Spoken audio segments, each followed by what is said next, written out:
Hi, it's Adam from Hortons and welcome back to the channel.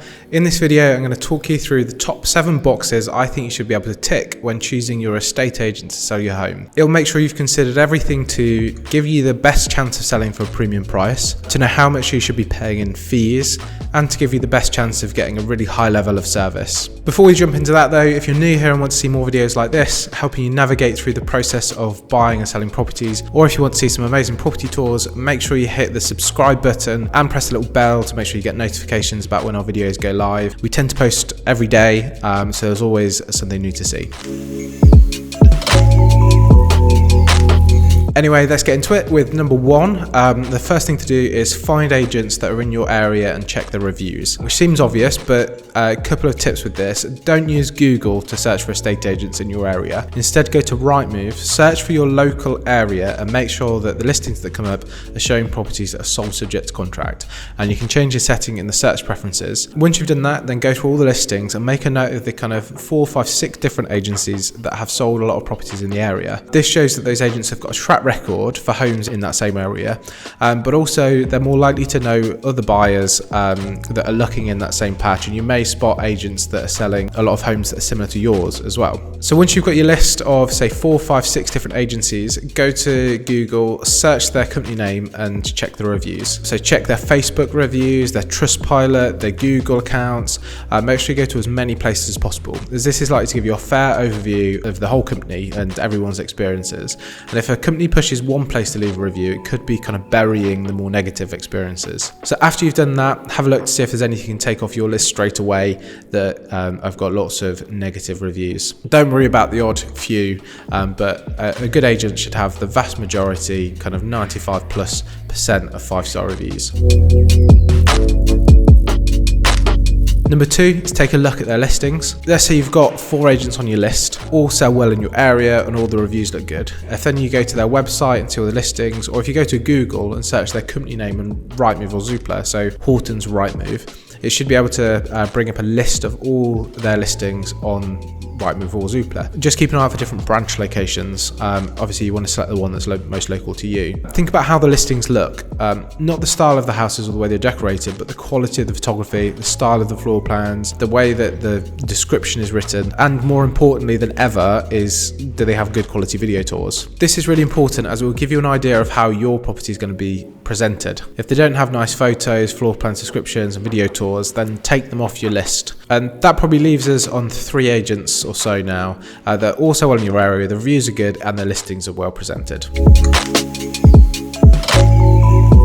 Number 3 is check how they're using social media. Search remaining agents in Facebook, Instagram and TikTok, as they're going to be the main places that agents will use to promote your property. You want to be looking at the obvious things like how many followers they have, but also look at the levels of interactions and engagement on their individual posts. Are they getting many comments or shares and likes? Because this will give you a better indication of how engaged their audience is and how likely their audience is going to help increase the reach of your property and therefore put more viewings. Social media, if it's used correctly, is essential for property marketing. We see day in, day out how many leads it produces and how many viewing requests we get, and it's often from buyers who haven't seen the property on Rightmove or Zoopla. It helps you reach an audience passively, and the simple process you need to remember is to get the best price. It means reaching more buyers, which equals more viewings, which equals more offers, which equals more competition, which is really the key ingredient you need for getting a top price.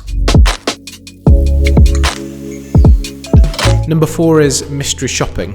You need to be 100% confident that when you put your house on the market with an agency, that they're going to be easily accessible, they're going to answer the phone promptly, that they don't miss opportunities, and that their calls are professional. They would be representing you and your home, and by mystery shopping an agent, you'll know exactly how that's going to be done. To mystery shop them, the first thing I would do is give them a call. Ask about one of their properties, maybe something like where the nearest schools are or what the parking arrangements are for visitors, and see what their phone manner is like. Do they know the answers? And most importantly, are they happy to help? Then make an inquiry via Rightmove or Zoopla and see how long it takes them to respond to you. If they're not proactive, or if they're not happy to help, or if you're just not left feeling that impressed, then take them off your shortlist. Number 5 is booking valuations. A valuation is not just an opportunity for an agent to tell you how much your house is worth, but it's an opportunity for them to pitch you their services. There are quite a lot of questions I'd recommend during valuation. That's probably another video, but if I've done that, we'll make sure it's linked up here. But here are some key things to ask and to remember during the valuation process. The first one is, will you be looking after me throughout the whole process? That's much better to have one main point of contact throughout, so you don't get passed from pillar to post, but it also gives you a kind of one point of accountability as well. Someone who you know is going to be responsible for the success of your sale. The next question is, what is the average percentage of the asking price you achieve? This will tell you the difference between the price a property is put on the market at and the price that it sells at.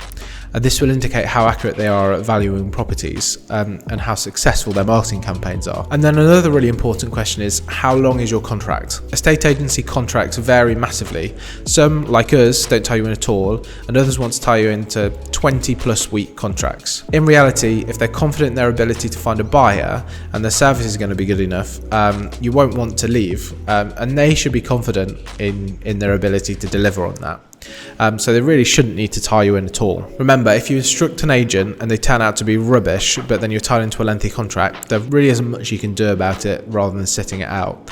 So be wary of long-term contracts. Number 6, review their fees. In evaluation, you'll also be given the agent's fee. Now, I've left this till last because it's actually the least important, and you may think I would say that as an estate agent. However, estate agents generally charge between 1 and 2%, in most cases plus VAT, and some online estate agents charge much less than that. But the lower fee doesn't mean you're going to be better off using them. The credentials of the agent, their percentage of asking price stat, their salesmanship, their marketing skills, etc. will make a bigger impact on the selling price. For example, selling with an agent with a 0.75% fee, but who averages 95% of the asking price, will leave you worse off in comparison to an agent who charges 1.5% but gets 99.5% of the asking price. Focus on the figure you're likely to achieve at the end of the process, what's left in your pocket, rather than simply what the agent wants to charge. There is much more to consider, and it's not just a case of going with the cheapest agent. Despite that, you often do get what you pay for, because a cheap agent is going to lead a lot more clients, meaning they have less time per client to invest into each sale, and that's going to impact on your sale and your service. And finally, number 7, do they follow up? Wait a couple of days and see if they get in touch with you. If they're keen for your business and they're an effective salesperson, they'll be in touch. If not, it could be a sign that they aren't going to be following up with people who view your property. You need your estate agent to be a driven, motivated, and hungry salesperson. So by the end of this process, hopefully it leaves you with one agent that's ticked all the boxes and you can be confident in instructing them to sell your home. I hope you found this video useful, and like I said before, if you want to see more like it, make sure you hit the subscribe button. Thanks for watching, and I'll see you next time.